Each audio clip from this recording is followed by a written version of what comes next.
Senhoras e senhores senadores, dirijo-me a vossas excelências com espírito lúcido e tranquilo, onde as paixões se amortecem e deixam íntegro e inabalável meu senso de responsabilidade e justiça.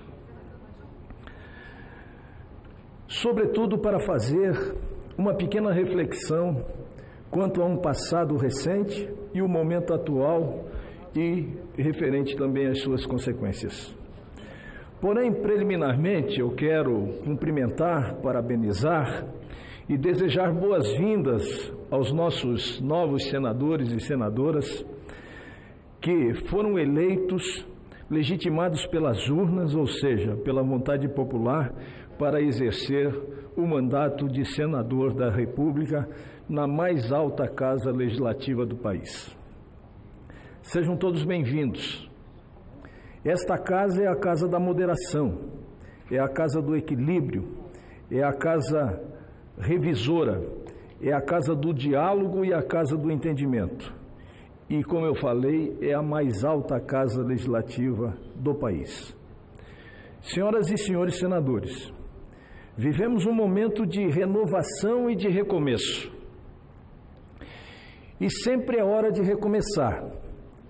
E sempre que temos uma eleição, reestabelece ou renova-se a esperança de um novo tempo para um Brasil que tem pressa.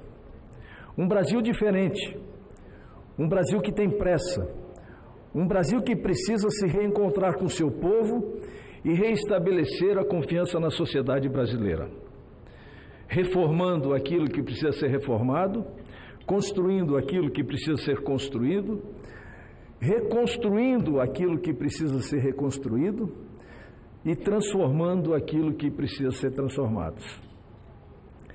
Essas transformações, senhoras e senhores senadores, só serão possíveis com a nossa participação, através da política.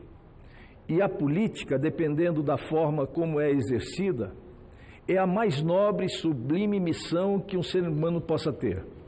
Aquela que, respaldado pelo desejo popular, representado pelos seus respectivos estados, exerce um mandato representativo em nome de uma população inteira.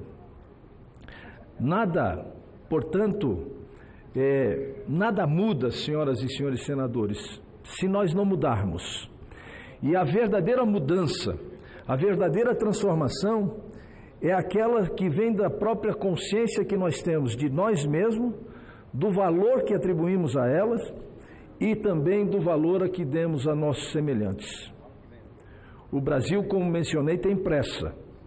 Temos de agir rápido, esquecendo nossas divergências pessoais e partidárias e avançar com respeito, serenidade e, sobretudo, com grandeza para enfrentar os problemas e botar novamente o Brasil nos trilhos e resgatar o orgulho e a autoestima do povo brasileiro.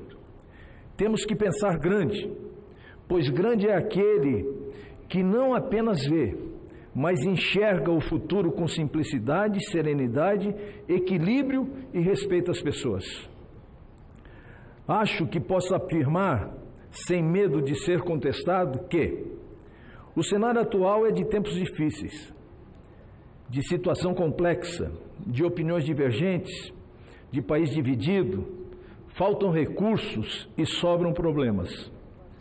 A irresponsabilidade fiscal e administrativa do passado, o corporativismo público e privado, governos burocráticos e ineficientes, nos levaram a uma crise sem precedente na história do Brasil. Uma crise social, moral e política. E como já mencionei, os tempos são difíceis. A insensatez, a intolerância, o desequilíbrio fiscal, o déficit de mais de 139 milhões de reais, o déficit da Previdência, a necessidade de reforma da Previdência. E aqui, senador Alessandro, eu já quero abrir um parêntese, que eu tenho muito gosto e muito desejo de votar uma reforma da Previdência, porque me parece que é consenso na nação brasileira a reforma. Agora, tem que ser uma reforma para todos. Não pode ser novamente uma proposta que seja uma reforma onde os mais pobres vão custear a previdência dos mais ricos. Nós temos que inverter essa forma de governar. Nós temos que valorizar quem precisa e temos que cobrar de quem tem para ser cobrado. Então eu espero que se fala muito em reformas. Aliás, eu estou aqui no Senado há 4 anos, mas na vida pública há 24 anos e quando completar o meu mandato, vou completar 28 anos de mandato. E desde o primeiro dia que me elegi vereador nas queridas cidades de São José, na Grande Florianópolis, eu vejo falar em reformas estruturais para o país. Passado praticamente 30 anos, pois a pauta continua recorrente, é a mesma, porque a retórica é que faz parte do dia a dia das nossas ações e, naturalmente, aquilo que precisa ser feito, reformado, reconstruído, como eu acabei de mencionar, acaba que nós continuamos fazendo um pouco mais do mesmo e não colocando o país nos trilhos como efetivamente nós precisamos colocar para que ele possa crescer, se desenvolver, gerar os empregos necessários e para que a nação brasileira possa se orgulhar novamente dos seus representantes. Portanto, o déficit da Previdência tem outro fator bastante interessante, principalmente para os senadores de primeiro mandato. Eu fui membro da CPI que investigou o déficit da Previdência. E eu, que sou da iniciativa privada, eu que optei pela vida pública também, pude ali verificar que, se todos pagarem e se todos pagassem a Previdência não teria déficit. O problema é que as grandes empresas, os grandes grupos financeiros, os grandes grupos empresariais, eles não pagam a Previdência como deveria pagar. Aí, chamado a dar explicações, eles dão uma explicação da forma retrógrada e ultrapassada da nossa legislação, que permite que os grandes empresários, os grandes conglomerados financeiros, façam a compensação financeira daquilo que eles têm para receber do Estado e daquilo que eles têm a pagar. Ora, eles trabalham com crédito de exportação e tem crédito de toda sorte, de desapropriação e etc, etc e tal, e utilizam desse subterfúgio da legislação para não pagar e fazer a compensação. Como a estrutura brasileira é arcaica e ultrapassada, morosa, a compensação fica para 5, 10, 12, 15, 20, 30 anos, eles acabam não recolhendo o que eles deveriam recolher e a compensação não é feita pela União, o que transforma o déficit da Previdência Social. O déficit da Previdência Social é originário dos grandes conglomerados. Por exemplo, JBS é um dos maiores devedores da Previdência Social. Os bancos são os grandes devedores da Previdência Social. Enquanto isso, o agricultor que ganha um salário mínimo de aposentadoria é chamado para pagar também a conta do déficit da Previdência Social. Isso nós não podemos permitir aqui na mais alta casa legislativa do país. Nós temos que fazer uma reforma invertendo a pirâmide, onde os que mais têm são os que mais devem contribuir e os que menos têm são os que mais devem ser beneficiados. Com isso, nós estaremos fazendo justiça social com a população brasileira. Mas eu falava no déficit financeiro de 140 bilhões de reais. Eu fui presidente da Comissão de Orçamento, conheço um pouco a realidade financeira do país, que realmente é desoladora e que nós precisamos enfrentar com o pé no chão e com os olhos voltados para o futuro, sem o qual o Brasil não voltará a crescer, não voltará a gerar os empregos necessários e a violência continuará aumentando, a exemplo do que mencionou no seu pronunciamento aqui o Major Olímpio, nosso ilustre senador. Portanto, existe a necessidade da reforma do Estado brasileiro. Hoje nós continuamos a ter, e por isso que eu digo que nós vivemos ainda num país divergente, dividido, e que dessa forma será difícil de nós avançarmos. Nós temos praticamente 8 milhões de brasileiros subempregados, nós temos 11 milhões e meio de brasileiros vivendo em favelas, o que é uma indignidade para um Brasil continental como o nosso, com as riquezas naturais que tem, com um povo inteligente. Eu não me conformo com essas diferenças sociais, onde apenas 6 conglomerados financeiros brasileiros têm a renda de metade da população brasileira, ou seja, 100 milhões de brasileiros.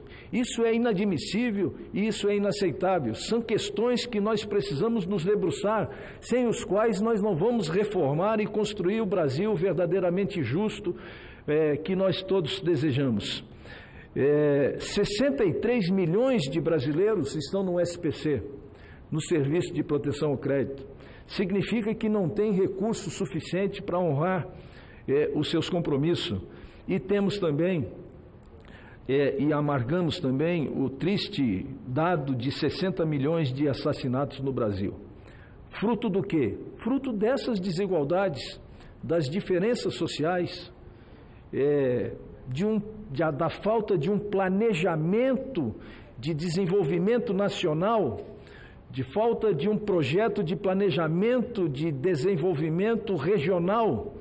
Eu quero perguntar aos senhores senadores se algum dia ouviram falar que o Brasil tem um plano de desenvolvimento regional ou nacional para os próximos 5 anos, 10 anos, 20 anos ou 30 anos, coisa que as nações desenvolvidas, eles já projetam o seu futuro para as futuras gerações, para os próximos 20, 30, 50, 100 anos. E o Brasil, nós combatemos as consequências e não combatemos as causas. Nós temos que inverter essa lógica. Nós temos que partir para as verdadeiras causas que atravancam o desenvolvimento desse país, que é grande, que é próspero, que tem uma população trabalhadora e que precisa de oportunidade para vencer. Portanto, nós temos, senhoras e senhores senadores, nós temos muito a fazer e pouco ainda a comemorar.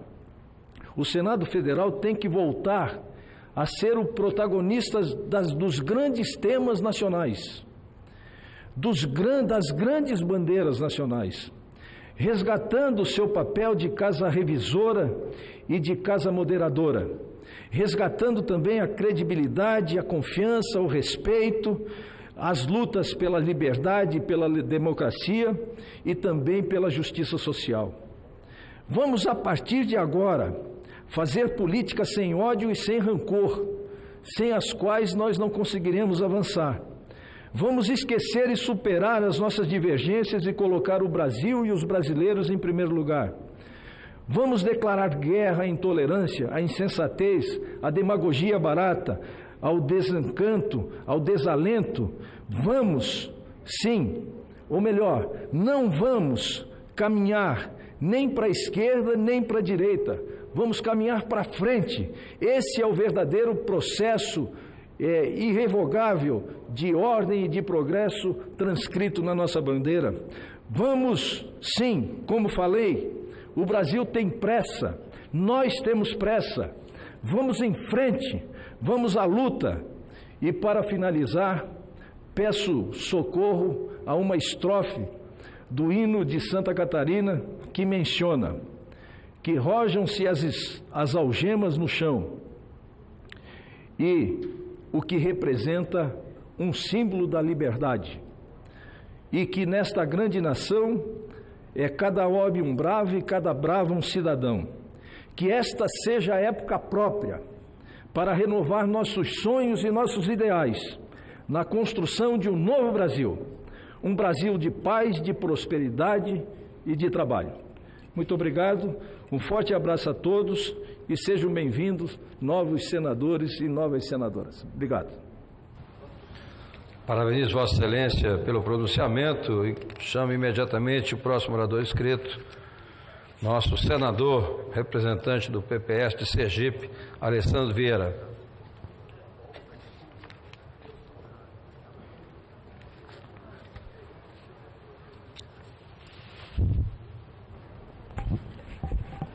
Obrigado, senhor presidente.